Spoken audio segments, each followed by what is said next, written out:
Did you know we can still hear the echo of the Big Bang from the creation of our universe? It was discovered 58 years ago, and we're going to learn about how two kick-ass nerds stumbled upon one of the biggest discoveries in cosmic history, all by accident. And it almost didn't happen because of some pesky pigeons. Next on Technically a Conversation.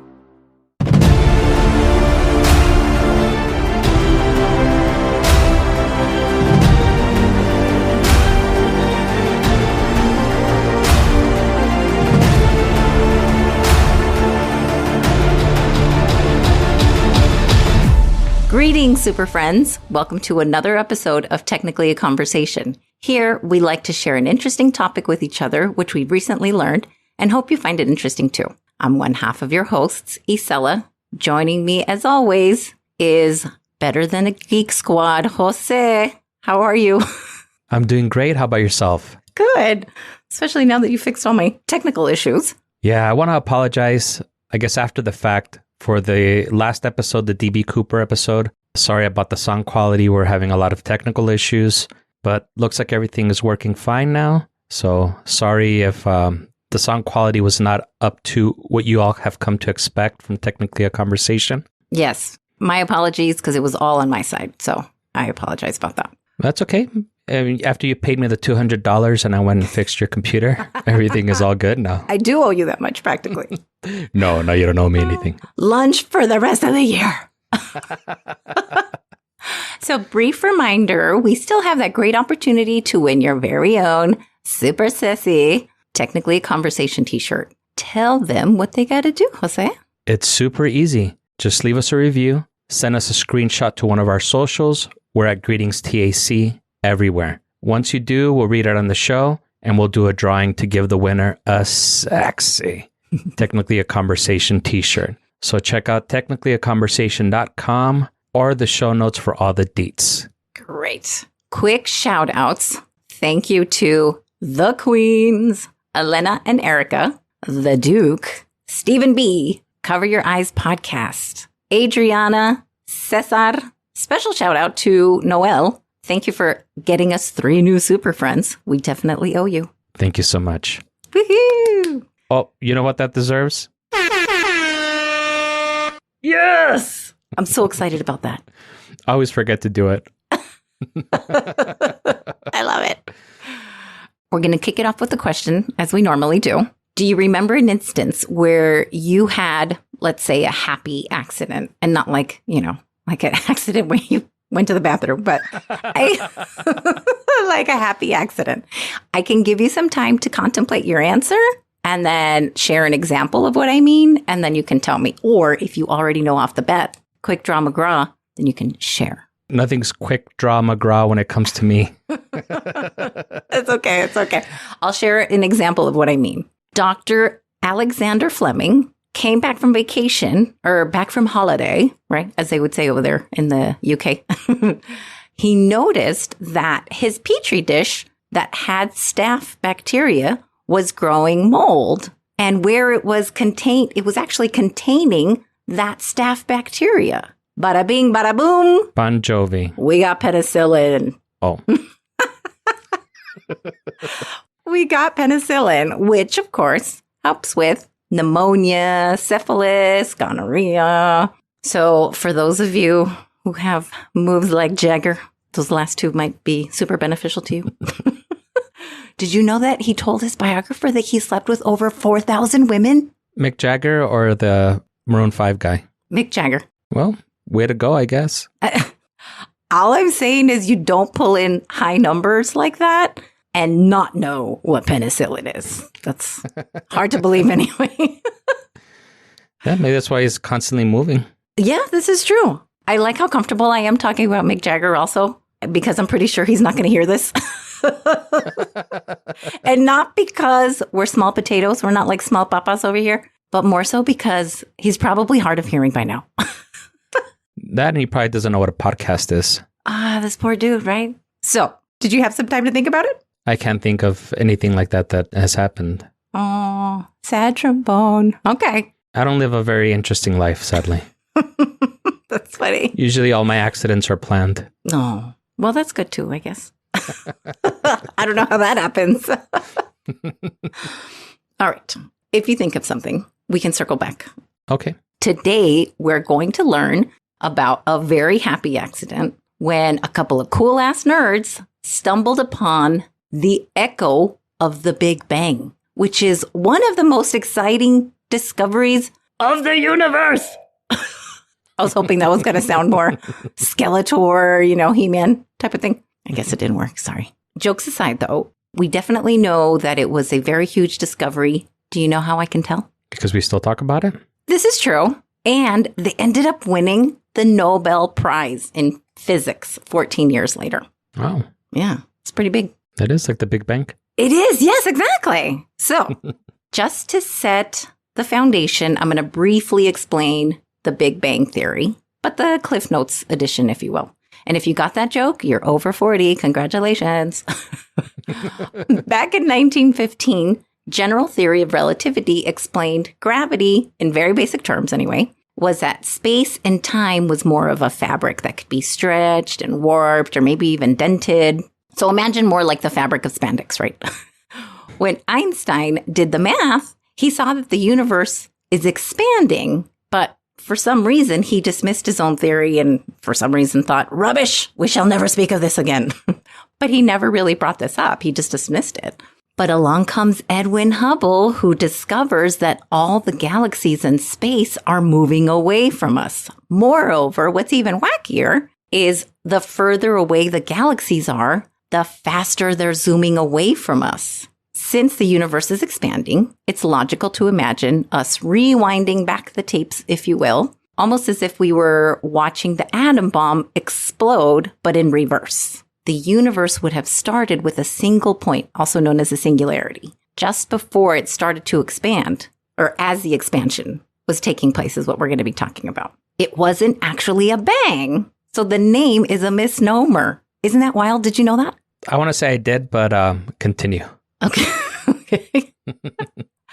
So the name is a misnomer, kind of like Ariana Grande or Ariana Grande. She's more like Ariana Chiquita. I'm just kidding. So most of this information comes from a whole bunch of interviews. We're going to put all the links in the show notes. You have to check a couple of these out. These two guys, these cool-ass nerds that I'm talking about, are super interesting, and they're so down to earth. Hopefully you guys check out a couple of the videos. Are you talking about Dr. Sheldon Cooper and Leonard? Yes, those guys. The Big Bang Theory? Yeah. We're going to be talking about Arno Penzias and Robert Wilson, the guys who discovered the cosmic microwave background radiation. It's a very happy accident indeed. That definitely sounds cool. Yeah.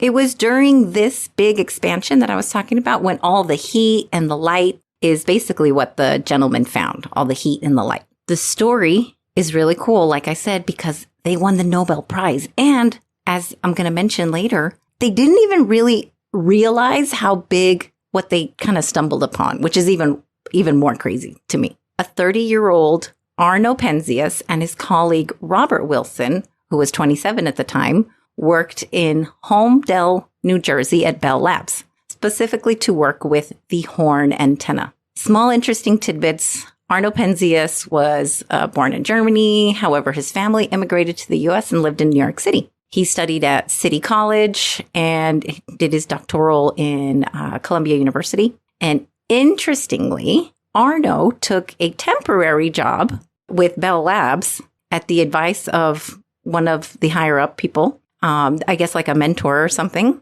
And he said, you can always quit if you have a temporary job. So this is really giving me some real vibes of commitment issues going on. But anyway, maybe it really wasn't, though, because he ended up staying with Bell Labs for 37 years. Oh, wow. So much for the whole, you can quit. Maybe it's just nice to know you have that backdoor exit thing going on.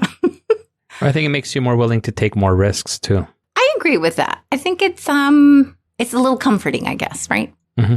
And Robert Wilson, he was born in Houston, raised in Dallas. Yippee-ki-yay! Right? I don't know. I feel like I should say something very Texan.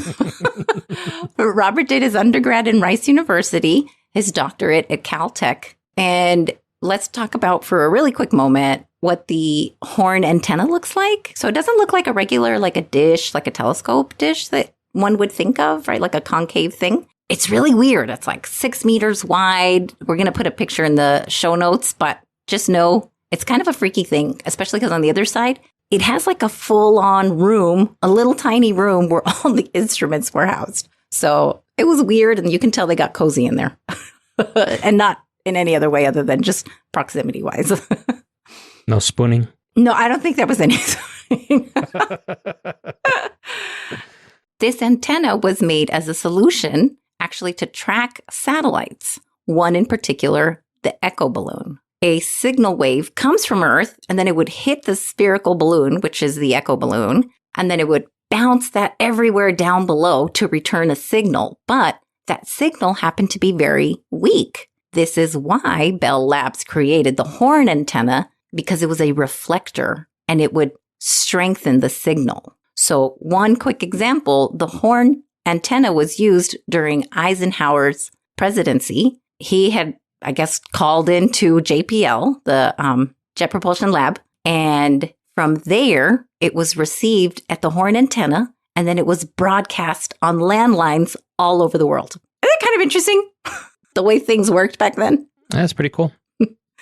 But unfortunately, in 1962, another satellite went up, and it kind of put Echo out of business. So these two guys, at first it was Arno who stepped in, and he wanted to use the antenna, but more so for his own things. He had just finished his postdoc thesis, and so he wanted to continue some of those items that he was researching. So he went over there.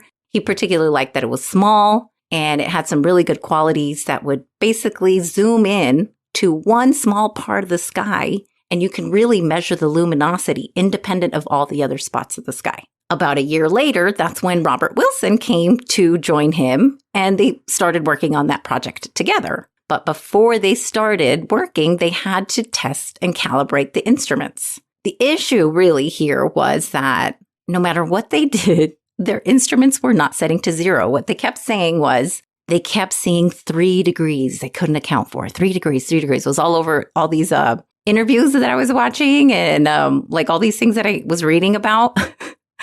And Wilson, what they actually meant was 2.7 Kelvin, which is 3 degrees above the absolute 0. Or for us, negative 454 degrees. At first, I thought they were literally just talking about 3 degrees. So I'm going to be openly honest and say, what's a big hoopla about 3 degrees? I'm sure I heat up my couch with a fart at least 3 degrees. I know it's really awful. On that wonderful, awful note, why don't we go ahead and take this moment to hear from our sponsors. And then when we come back, we're going to dive into this mysterious 3 Kelvin and dive on back in. I'll get my bathing suit on during the commercials. It's got to be a thick one because it's going to be cold. I'll put on the, what is it, those wetsuits? Yeah. Yes.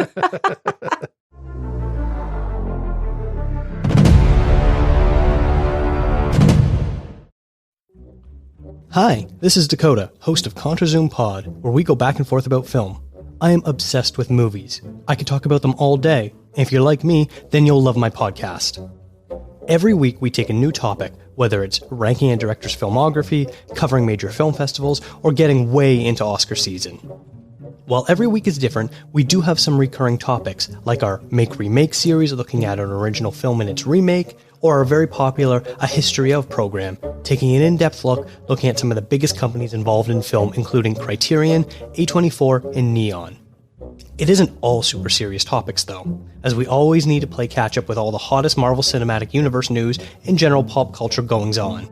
There's something for every kind of movie lover, whether you want reviews, interviews, or in-depth conversations. ContraZoom Pod is found on all podcatcher apps, and visit ContraZoomPod.com for even more information.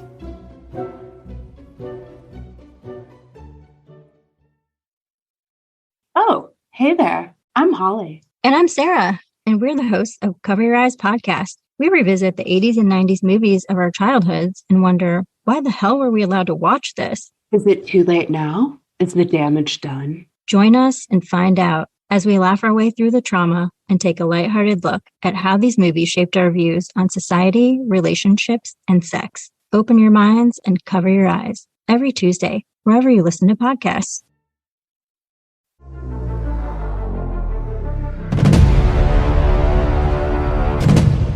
Welcome back. Okay, great. How was your break? Good. Yeah? Just putting my wetsuit on. Okay, good. Yeah. Ready to go. Yes, absolutely. We're diving back in with our lovely kick-ass nerds, Arno and Robert. They were scratching their heads because they couldn't figure out what these 3 degrees were. Here's just a quick rundown of some of the things that they looked at. Atmospheric radiation. Nope, not it. Well, they thought New York City is pretty close by, and it's huge, and it's loud and noisy. There's a lot of things going on. They pointed the antenna towards New York City, didn't get any stronger. Okay, definitely not that. Third, they thought the imperfect walls on this antenna. Definitely not that either. Fourth thing they thought, maybe it's tied to the seasons. They waited a full year. Absolutely nothing. Still the same thing. Next, they thought, oh, yeah, that's right. The atomic bomb test took place in Hawaii.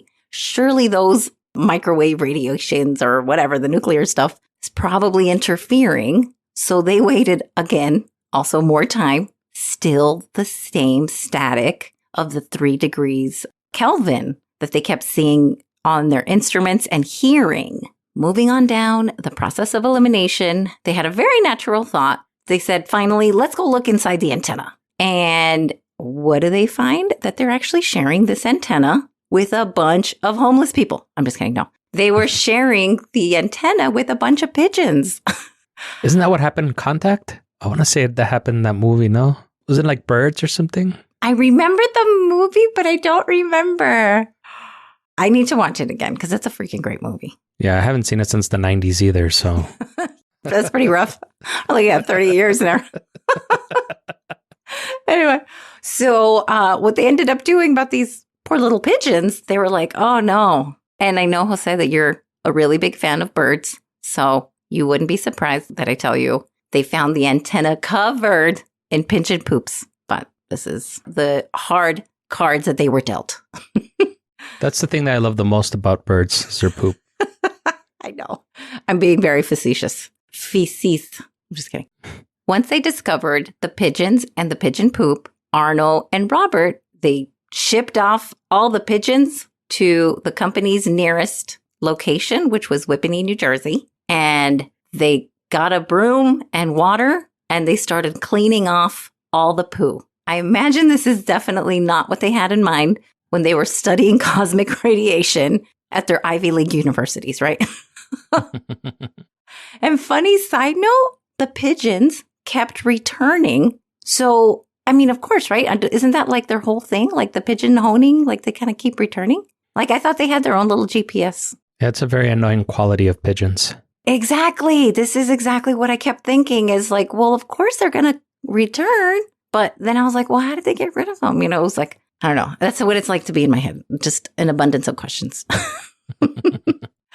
Back to our homies, Arno and Robert. They still had that dang static, and now they had one spotless antenna, though, right? Bright side. They both concluded, okay, it's definitely not coming from the Earth. By happenstance, Arno was flying to Canada with someone named Bernie. They were going to go up there for some meeting. Not important. Was it Bernie Sanders? Yeah, he's been alive since back then. Of course he was, but I don't think he was working on this. He was asking Arno about the project, what he was working on. But Arno really got the feeling that, you know, he was more so implying like, why aren't you really working at a real academic institution as opposed to Bell Labs? So Robert tells him about all the stuff that they're working on. The guy finds out, you know, about like his issues, right? Oh, so because of course Arno tells him about these 3 degrees. And Bernie tells Arno, you should reach out to Robert Dickey. And the reason why he was telling him was because that Robert Dickey was doing some research that could possibly be related. Now that we have 2 Roberts going on, I'm going to call them by their last names, right? So check out how the stars really had to align for this suggestion of calling Dickey to even come about. Dickie already had the idea of a hot Big Bang, the expansion would cause all this radiation to cool, so the waves would be something more like microwaves now. Those microwaves are what Dickie and his 2 postdoctoral students were going to be searching for. One student, Jim Peebles, would crunch the numbers, and the other student, Dave Wilkinson, was set to build the antenna to search these microwaves. Jim Peebles had already finished all the calculations. So he asked his colleague, Dave, I was invited to speak at a colloquium at Johns Hopkins University. Do you mind if I share the calculations? Dave basically said, faux cheesy, but he really did say, we're so far ahead of everyone, no one can catch us. Well, there was a guy in the audience who knew Bernie that was on the plane who told him about like, hey, I just saw this colloquium. Check out what they're working on. And that's how Bernie knew to suggest to Arno to call Dickie. Isn't that like how all these things had to align for, it was like stars really had to align for that. That's pretty crazy. Yeah. So if that guy wasn't in the audience, or if Bernie didn't answer the call, I don't know. I imagine like the Nobel Prize winners would be very different. All hinged on small little decisions. Arno did call Dickie and told him what they were working on. When Dickie got the call, they were having a sack lunch in his office with the 2 postdoctoral students. And all the 2 students heard was Dickie mention these like key phrases like microwave radiation or thermal heat or 3 degrees Kelvin or whatever it was. Real important phrases. And hangs up the phone and he says the following words, boys, we've been swooped. One can only assume that he probably said it in a very defeated manner because they never needed to make the antenna. So what happened was he was invited, Arno invited Robert Dickie up and they all went up and they checked it all out. And sure as all hell, this is exactly what they had been looking for. These are the exact same measurements that Peebles had crunched. And I don't know, I feel like there's a really wonderful small lesson in here, like don't ever get too cocky. This whole phrase of like, we're so far ahead, no one can catch us, might have been that like cosmic challenge. Like, sí, vas a ver, you'll see. What ended up happening eventually was Robert and Arno Penzias won the Nobel Prize, but the other 2 guys did not. So my question is, how do you feel about that? Well, I feel like they wouldn't have won it had it not been for their contribution. So it almost feels like they were robbed a little. Yeah, I know what you mean. Or is it like, well, they found it first, but they just didn't know what they found? It's kind of hard. Like, I'm still honestly internally torn. Like, I don't know how to feel still. Yeah, they definitely should have at least been mentioned, they feel. Yeah, but once they found out they were picking up the radiation, which is essentially the echo of the light of the creation of our universe, which is also, known as the Big Bang, not the adult film. The radiation is also known as cosmic microwave background. And that's what they discovered 58 years ago on May 20th, 1964. It's pretty wild. Wild and crazy. It's pretty wild and crazy. Wild and crazy kids. These men are pretty lucky though. That's fucking cool. I'm going to share something with you because I kept thinking about these poor pigeons. That's just who I am. Okay, I'm going to tell you, this is an interview by Robert Wilson himself. So, but this is also in his like later years. So that's why he sounds a little bit up there in years. But he explains about the pigeons. Since time's a little short, I'll talk about 2 of these things. There were a couple of pigeons living in the antenna. And we thought that pigeon droppings might actually make microwave radiation. They would absorb microwaves. So at some point we replaced the receiver with a pigeon trap, caught the pigeons, put them in a box, shipped them in the company mail as far away as we could, which was Whippany, New Jersey. We found the name of a pigeon fancier, sent them to him. He looked at them and said, "These are junk pigeons," and let them go. Well, what do you expect? 2 days later, pigeons are back. So, in the interest of science, our technician brought in his shotgun, and that was the end of the pigeons. Then Arno and I got up there in our lab coats with a broom and scrub brush and cleaned out the antenna. Can you believe that? He admitted to killing the pigeons. Never was there an animal more deserving. That makes me a little bit sad. That's so mean. Okay, so this is the end of the learning. How did you feel about that? Did you already know about these two men who had discovered the microwave background radiation? I knew a very cursory version of that story. I didn't know all the details of it. Here's a little bonus fun fact. Even though Jim Peebles had crunched the numbers, some professor in Russia said that he had crunched those same exact numbers in 1940. Oh, wow. Yeah, so even he was robbed. Yeah, well, they say that invention and innovation doesn't happen in a vacuum. Sometimes, or it's happened where there's multiple people inventing the same thing at the same time. They said that with Thomas Edison, that there were people already working on the light bulb in other regions, but I think he was the first one to patent it. Yeah, no, I can totally see that for sure. I mean, this one was, I don't know, it just seemed like it was such a big deal because, I mean, so far to date, it's the best evidence that we have of how our universe was created. Don't we always want to know that? Like in the beginning, like that's how every story starts. Like what was the beginning? So we kind of have a portion of that now thanks to these men. I don't know, it's pretty cool. And not only that, we found out how old the universe is because of their discovery. It's 13.8 billion years old. Still a youngster. Still a little sprightly chap because it's going fast too. We also found out what, how these elements were made because they said during that explosion was when hydrogen was made, which is why it's, on the periodic table of elements is like the first one. In fact, think about it. Every time you drink water, you are drinking the first element that was created. It's wild, right? Mm-hmm. You sound so impressed. Lovely. All right. No, that's not what I meant at all. Okay. I just thought that was kind of a weird pivot.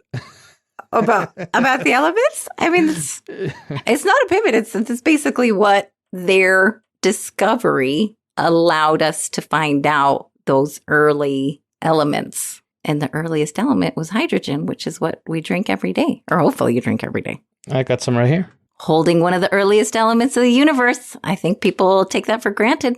Yeah, and a couple of oxygen molecules in there too. Yeah, that's how that works.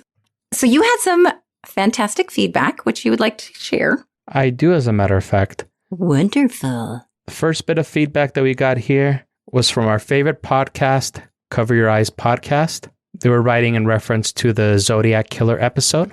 They put down, what a great episode. We thought we had heard everything about the Zodiac, but you taught us a few things. Thanks for the amazing shout out as well. Aw, yay. That's awesome. So thank you so much, Holly and Sarah. We appreciate the great feedback. Yes, thank you for listening, ladies. We also got some great feedback from one of the queens, Erica. Oh. This was in reference to the English Channel Tunnel. This is a little long. I'll try not to mess it up while I read it. Okay. She writes, great podcast. I loved learning the story behind its construction. What a great engineering feat. There is this crime drama show I recommend called The Tunnel, where the detectives from both sides of the channel have to work together to solve mysteries and catch the bad guys. I always thought it was so weird to be in your car inside a train going under the English Channel, but people do it. Can you imagine being French and taking your car over to England and having to drive on the left side of the road? Ruffle. Ruffle. R-O-F-L. Yeah, rolling on the floor laughing. Ruffle. Ruffle. I was like, what? Aw, thank you, Erica. I totally agree. I think that alone, like driving on the other side, would be a little strange. Yeah, I think I would totally panic and just break down and start crying. That's when you let other people drive. Yeah. Chauffeur. I mean, it's a French word. It is. You're like, okay, Stella, take over. I put my life in your hands. Oh my God. That's the one place I don't know if I would want to drive us. I would be scared driving on the opposite side of the car and the opposite side of the road. I think that would be one too many variables for me to be able to learn quickly. Yeah, I think I can handle one of the two, but come on. And then some of the people that have like a really heavy, I don't know England, but there's like a northern accent that is really hard to understand. It's really hard to understand. But they probably say the same thing about like us and the typical Texans and stuff like that. But anyway. Have you ever watched that show that she was mentioning, The Tunnel? No, I haven't. It sounds really interesting. Yeah, I've got to check it out. I've never heard of it, but I'll put it on my ever-expanding list of shows to check out. Yeah, it sounds really cool, especially now that we have a very intimate knowledge of where this takes place. Indeed. We did get one final message here from Super Friend Cesar. Cool. I had sent him some stickers and a t-shirt just because he's been very supportive and, helping to spread the word. So he said, "Hey, what's up, brother? I've been meaning to text you. Thanks for the t-shirt and stickers. I wear the t-shirt out every time I go for a run, and the sticker is always with me when I go to work." And he's an EMT and a firefighter. So he sent, I guess, the thermos that he uses for work and had our sticker on there. So I just thought that was very sweet and wanted to share it. That is very sweet. And I appreciate wearing the t-shirt on your runs because I'm sure you see a lot of traffic. Very awesome for us too. Helping to spread that word. That's right. Also, I'm sure you sent him a black t-shirt. Props, because it's pretty hot over here in Texas. No, he's not in Texas. He's in Fredericksburg, Maryland. Oh, we have a Fredericksburg in Texas too. That's so funny. It's right outside of Austin. Yeah, no, I don't know. Oh, okay. Okay. Well, then in that case, yeah, I'm sure it's not as bad as it is here. Well, it's pretty humid over there. Yeah. Because he's pretty close to DC.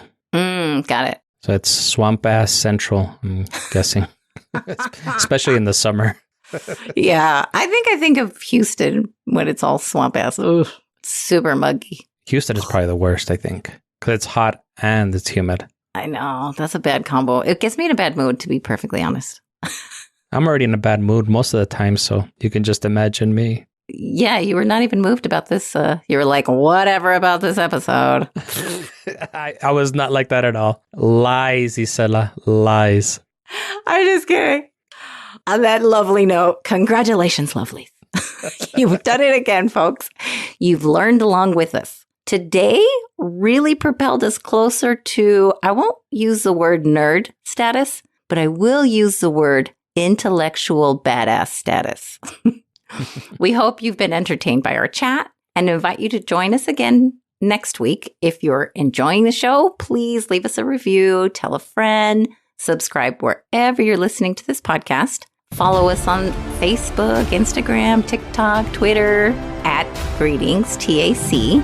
Email us at greetingstac@gmail.com or leave us a voicemail at 915-317-6669 if you have a story to share with us. Yeah.